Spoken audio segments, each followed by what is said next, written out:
Bismillahirrahmanirrahim. Assalamualaikum warahmatullahi wabarakatuh. Alhamdulillah. Wassalatu wassalamu ala rasulillah. Maba'ad. Anak-anakku sekalian, anak-anak kelas 4 yang insyaallah dirahmati oleh Allah subhanahu wa ta'ala. Semoga mudah-mudahan sampai hari ini kita masih diberikan panjang umur dan juga sehat walafiat. Dan juga mudah-mudahan kita terhindar dari COVID-19 ini. Amin amin ya rabbal alamin. Baik anak-anakku sekalian, alhamdulillah bab pertama kita sudah melewati, tapi jangan hanya sekedar lewat, harus kita terus pelajari. Kita ulang kembali bab 1 itu. Bab 1 tentang apa? Tentang mengenal surat Al-Falaq. Baik anak-anak sekalian, bab selanjutnya Bapak, yaitu bab kedua, Bapak akan menerangkan bahwa, karena anakku sekalian tebak ya, bahwa dalam kehidupan seorang muslim itu harus ada rukunnya. Ada rukunnya. Pertama, ada namanya rukun Islam. Yang kedua, ada rukun iman. Yang ketiga, rukun ihsan. Nah, dari 3 rukun ini, Bapak akan menerangkan bahwa kita sebagai umat yang beriman harus mengetahui dan mengamalkan tentang rukun-rukun iman. Pinter sekali anak-anak sekalian. Rukun iman, Bapak tanya, ada berapa? Ayo. Ada berapa? Ada yang bilang 5, ada yang bilang 7. Nah, itu salah. Itu kurang tepat. Yang benar adalah, yang tepat adalah berapa? 6. Rukun iman itu ada 6. Baik anak-anak sekalian, rukun iman ada 6. Yang pertama apa? Ya betul, iman kepada Allah. Yang kedua, ya hebat, iman kepada malaikat. Yang ketiga apa? Wah, pintar. Iman kepada kitab-kitab Allah. Yang keempat, beriman kepada pintar Rasulullah. Yang kelima, beriman kepada apa? Kepada siapa? Kepada hari kiamat. Dan yang terakhir, yang keenam, beriman kepada qada dan qadar, baik buruknya datangnya dari Allah subhanahu wa ta'ala. Baik anak-anak sekalian, ini ada rukun iman. 6 rukun iman yang kita harus percayai, yang kita harus imani, yang kita harus yakini. Sehingga kita bisa mengaplikasikan, mengamalkan dalam kehidupan kita sehari-hari. Baik anak sekalian, di dalam 6 rukun iman ini, di kelas 4 ini hanya 1 iman yang Bapak akan menjelaskan. Apa? Yaitu iman kepada, yang pertama apa? Allah subhanahu wa ta'ala. Anak sekalian, iman kepada Allah subhanahu wa ta'ala. Zat Allah sesuatu yang gaib. Akal pikiran manusia tidak akan mungkin memikirkannya. Oleh karena itu, manusia harus yakin dengan adanya Allah subhanahu wa ta'ala melalui firman-firmannya, yang pertama. Yang kedua, melalui bukti alam semesta ini beserta isinya. Dan juga kita harus melihat di sekitar kita. Ini adalah bukti bahwa Allah subhanahu wa ta'ala maujudun. Allah subhanahu wa ta'ala itu ada. Allah subhanahu wa ta'ala itu ada, nyata. Gitu. Dengan apa? Firman Allah. Bismillahirrahmanirrahim. Qul huwallahu ahad. Allahus samad. Lam yalid walam yulad. Walam yakul lahu kufuwan ahad. Itu salah satu firman Allah subhanahu wa ta'ala. Terus juga kita melihat gunung. Ini siapa sih yang menciptakan? Yang menciptakan itu Allah subhanahu wa ta'ala. Ada makhluk hidup, hewan, tumbuhan, manusia. Ini semuanya ciptaan dari Allah subhanahu wa ta'ala. Ini kita harus yakin. Jadi alam semesta ini tidak tumbuh dengan sendirinya.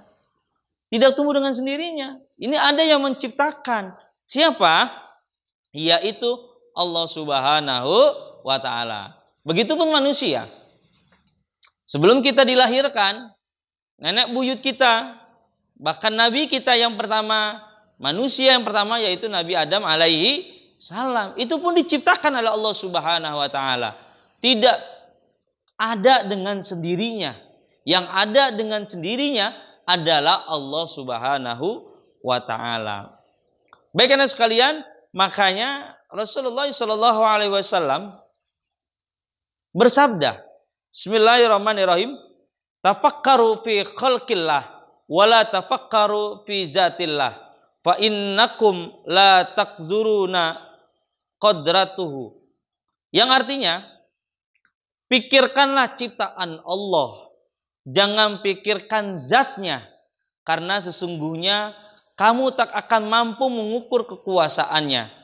Diriwayatkan oleh Abu Naim dan Tirmizi. Jadi hadis ini Rasulullah SAW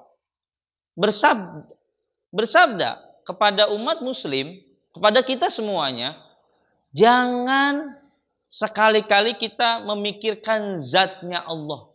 Maksud zatnya Allah itu apa? Allah gak kelihatan dan sebagainya. Jangan mikirin. Karena ketika kita berpikir dalam hal itu, tidak akan sampai pikiran kita. Kita punya keterbatasan berpikir. Kita punya keterbatasan mengingat.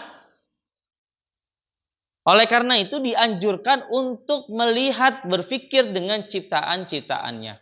Makanya di dalam Islam ada yang namanya tadabbur. Kita memikirkan alam semesta ini. Kita melihat alam semesta ini, begitu indah gunung yang kita lihat, begitu luas lautan yang kita rasakan, begitu hebatnya Allah menciptakan bumi ini yang bulat, yang di bawah tidak berjatuhan, yang di atas itu tidak kedinginan. Nah ini ciptaan Allah Subhanahu wa Ta'ala ini begitu luar biasa. Makanya kita harus tadabbur. Sekali-kali kita tadabbur gitu. Dan juga kita juga melihat adanya Allah Subhanahu wa Ta'ala dengan nama sifat-sifat Allah. Ayo anak-anak sekalian, siapa yang tahu? Sifat-sifat wajib bagi Allah. Ada berapa? Ada yang bilang 15, kurang tepat 15. Ada yang bilang 5, kurang tepat. Yang benar berapa? 20. Baik anak-anak sekalian, kita menyebutkan nama sifat-sifat wajib bersama-sama. Siap semuanya? Oke? 1, 2, 3. Wujud kidam bako mukhalafatul lihawadisi qiyamu binafsihi wahdaniyat kudrati roda ilmun hayan sama basar kalam qadiron murida aliman hayan samian basiron mutakaliman. Anak-anak sekalian harus menghafalnya sifat wajib bagi Allah ini. Ada berapa? 20. Baik anak-anak sekalian, kita lihat pertama, seorang muslim harus memahami makna iman kepada Allah Subhanahu wa Ta'ala, yaitu percaya kepada Allah dengan sungguh-sungguh dan percaya bahwa Allah itu wujud, ada dengan sadar dan penuh hati dan sepenuh hati. Jangan sekali-sekali dalam hati kita ragu meyakini bahwa adanya Allah Subhanahu wa Ta'ala. Jangan pernah ragu. Kita harus yakin dalam hati kita. Kalau kita yakin dalam hati kita, insya Allah keimanan kita itu kuat. Keimanan kita tidak pernah goyang. Kalau kita yakin dengan adanya Allah Subhanahu wa Ta'ala. Yang selanjutnya, jika seorang muslim tidak beriman, maka gugurlah keislamannya. Jadi seorang muslim pun bukan hanya mengucapkan syahadat saja, tapi harus syahadat ini dua kalimat syahadat ini harus di dalam hati. Meyakini bahwa Tuhan kita yaitu Allah Subhanahu wa taala. Yang kedua, meyakini bahwa Rasulullah SAW adalah kekasih Allah atau Rasul kita. Ini harus ada di dalam tubuh kita, harus ada di dalam badan kita. Kalau kita tidak yakin, maka gugur keislaman kita, maka akan hilang, kita keluar dari agama kita yaitu agama Islam. Baik sekalian, selanjutnya salah satu hikmah kita beriman kepada Allah adalah makin meningkatnya ibadah kita dan kepatuhan kita kepada Allah Subhanahu wa taala. Hikmahnya nih. Hikmahnya itu adalah manfaatnya. Kita manfaatnya pertama yaitu apa? Kita akan lebih giat lagi beribadah. Yang kedua, akan lebih patuh lagi kita beribadah. Allah memerintahkan kita untuk melaksanakan sholat, ibadah, melaksanakan sujud kepadanya. Kita akan lebih taat lagi. Akan lebih banyak lagi beribadahnya. Yang sebelumnya anak-anakku sekalian belum bisa melaksanakan sholat subuh. Tapi dengan kita beriman, meyakini betul-betul kepada Allah Subhanahu wa taala, maka kita akan terus melaksanakan sholat subuh. Begitupun sholat-sholat yang lain, begitupun beribadah lain. Allah memerintahkan kita untuk berpuasa, maka kita melaksanakannya. Kalau kita beriman dan meyakini betul di dalam hati dan sepenuh hati, maka kita akan melaksanakan apa yang diperintahkan oleh Allah Subhanahu wa taala. Terus juga salah satu hikmahnya yaitu kita akan dijauhkan dari hal-hal yang negatif, betul. Hal-hal yang buruk. Kita tidak mau melakukan kemaksiatan. Kita tidak mau lagi iseng kepada teman. Ayo, siapa yang sering iseng sama temannya? Kita akan menjauhkan. Kita akan jauh dengan sifat malas. Nah, udah jangan sekali-sekali lagi malas. Tetap harus rajin, ya anak sekali ya. Jangan malas, karena kalau kita malas, berarti Allah ini tidak suka dengan orang-orang yang malas, bermalas-malasan.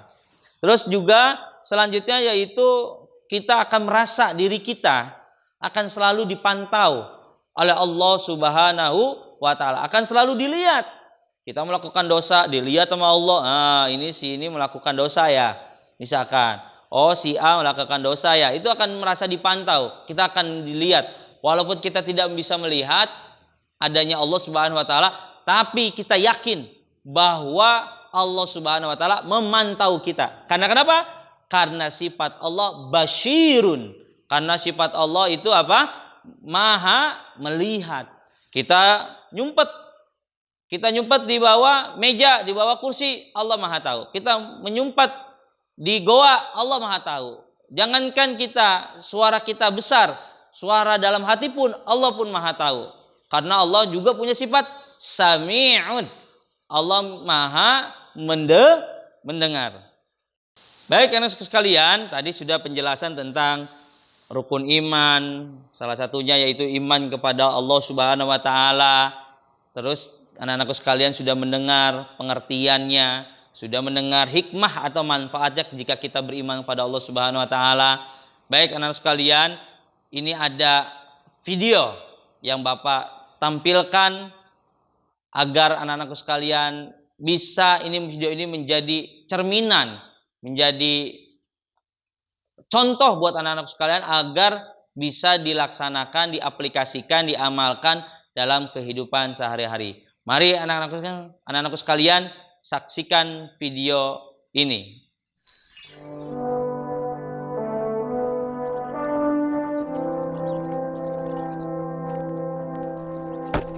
Assalamualaikum. Waalaikumsalam. Ibu Guru dan Syamil, mari silakan masuk. Terima kasih, Bu. Kami ingin menjenguk Dodo, Bu.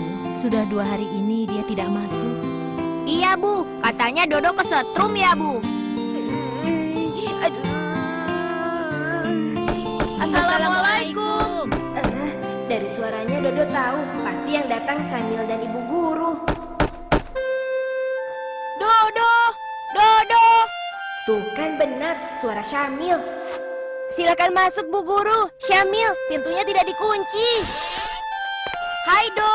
Assalamualaikum. Bagaimana kau bisa kesetrum begitu, Do? Begini Syamil, waktu itu Dodo sedang nonton TV sambil makan kue. Kemudian dede adikku yang rakus itu datang. Assalamualaikum. Ibu, Dede pulang.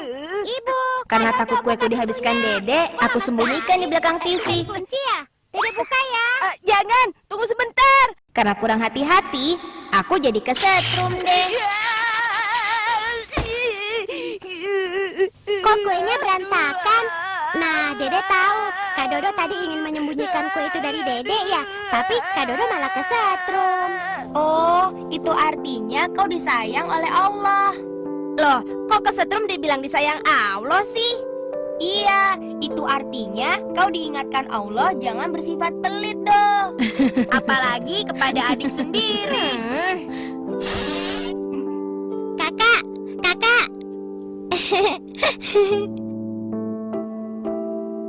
Teman Dede bilang katanya kita harus beriman kepada Allah. Memangnya Allah itu apa sih, Kak? Allah itu Tuhan kita, Dek. Iya, tapi Tuhan itu apa? Tuhan itu, kamu tanya langsung saja ya pada Bu Guru, Dek. Kakak kan sedang sakit. Oh, iya. Wah, pertanyaan Dedek bagus sekali ya. Allah adalah nama Tuhan yang disembah oleh umat Islam. Karena Allah yang mencipta, memelihara, menjaga dan mengatur segala sesuatu. Terus, jumlahnya berapa? Bentuknya seperti apa, Bu? Allah itu satu dan tidak ada yang serupa dengannya. Kata teman Dede yang tidak kelihatan itu tidak ada. Allah kan tidak kelihatan, Bu Guru. Tapi, Dek, bukan berarti sesuatu yang tidak terlihat itu tidak ada. Contohnya bola lampu listrik yang dinyalakan. Kan tidak terlihat, tapi bisa dirasakan. Begitu juga udara, angin, akal pikiran, dan juga sebagainya. Bagaimana? Sudah mengerti belum? Lalu bagaimana caranya kita beriman kalau kita tidak bisa melihatnya? Dedek, ada beberapa cara mengenal Allah. Pertama, dengan melihat ciptaannya. Ayo coba, siapa yang bisa menyebutkan hasil buatan manusia yang kalian anggap paling hebat? Robot, Bu. Dia bisa mengerjakan beberapa pekerjaan manusia. Pesawat helikopter tempur, Bu. Komputer. Wah, semua jawabannya bagus. Tapi manusia belum bisa dikatakan mencipta karena bahan baku untuk membuat itu semua diciptakan oleh Allah. Idenya juga meniru ciptaan Allah. Misalnya, robot meniru manusia, helikopter meniru capung, dan komputer cara bekerjanya meniru otak manusia. Selain itu, Allah tidak hanya mencipta apa yang dibutuhkan untuk hidup manusia di bumi, tapi juga alam semesta yang begitu luas, sistem tata surya dan sebagainya. Semua itu tidak mungkin dibuat oleh manusia, meskipun ilmuwan bersatu untuk membuatnya. Cara kedua mengenal Allah adalah melalui penjelasan Allah atas dirinya yang terdapat dalam Al-Quran dan hadis Rasulullah SAW. Al-Quran menjelaskan bahwa Allah yang Maha Pengasih, Maha Penyayang, Maha Kuasa, dan masih banyak lagi sifat Allah yang lainnya. Dede sampai sekarang belum mengerti, Bu. Apa Dedek tahu kenapa Kak Dodo bisa kesetrum? Tahu, Bu Guru, karena Kak Dodo pikir Dede itu orang yang rakus, padahal Kak Dodo kan serakah. Lalu kenapa Dedek sayang sama ibu? Karena ibu juga sayang sama Dede, suka kasih Dede makan, baju baru, dan kalau Dede sakit ibu merawat Dede. Seperti itu juga cara mengenal Allah. Dari situ kita tahu sifat-sifat Allah, kekuasaannya, yang disukai atau dibencinya. Oh, jadi salah satu cara mengenal Allah bisa juga dengan mengenal sifat-sifatnya ya, Bu? Jadi kita dapat mengenal Allah melalui sifatnya, seperti kita mengenal Kak Dodo. Bedanya kita mengenal Allah dengan sifatnya yang Maha Pengasih, sedangkan kalau Kak Dodo kita mengenalnya dengan sifatnya yang pelit. Nah, cara yang ketiga untuk mengenal Allah adalah dari mukjizat yang Allah berikan kepada Nabi atau Rasulnya. Contohnya mukjizat Nabi Musa.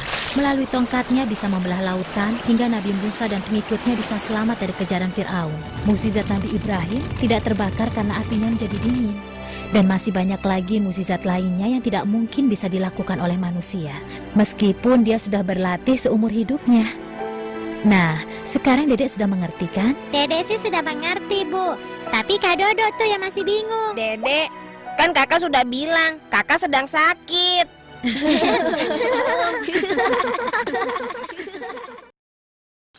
Ayo, bagaimana? Video menarik?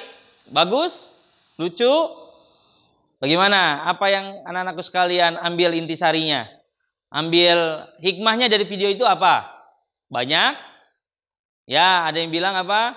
Kita harus yakin betul adanya Allah. Pinter anak-anakku sekalian.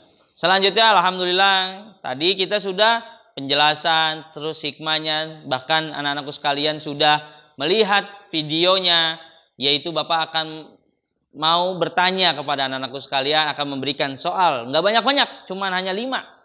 Cuma 5. Itu tolong dijawab 5 soal itu di dalam buku kalian. Nah, ini adalah 5 soal yang Bapak berikan kepada anak-anakku sekalian, tolong dijawab sendiri, jangan dibantu sama orang tua, jangan. Harus sendiri ya, harus sendiri menjawabnya, jangan dibantu sama orang tua. Nah, ini adalah 5 soalnya.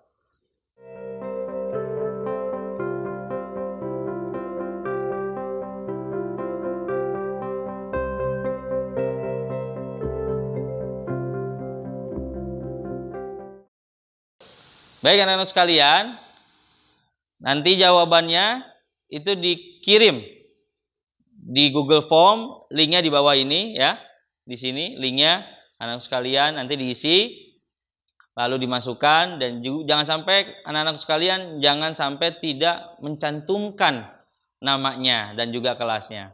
Baik anak sekalian, alhamdulillah kita sudah berjalan pembelajaran ini secara virtual berjalan dengan lancar. Semoga di bab kedua ini anak-anakku sekalian bisa memahami, bisa dimengerti penjelasan dari Bapak dan juga bisa dipahami oleh anak-anakku sekalian sehingga bisa diamalkan dalam kehidupan sehari-hari.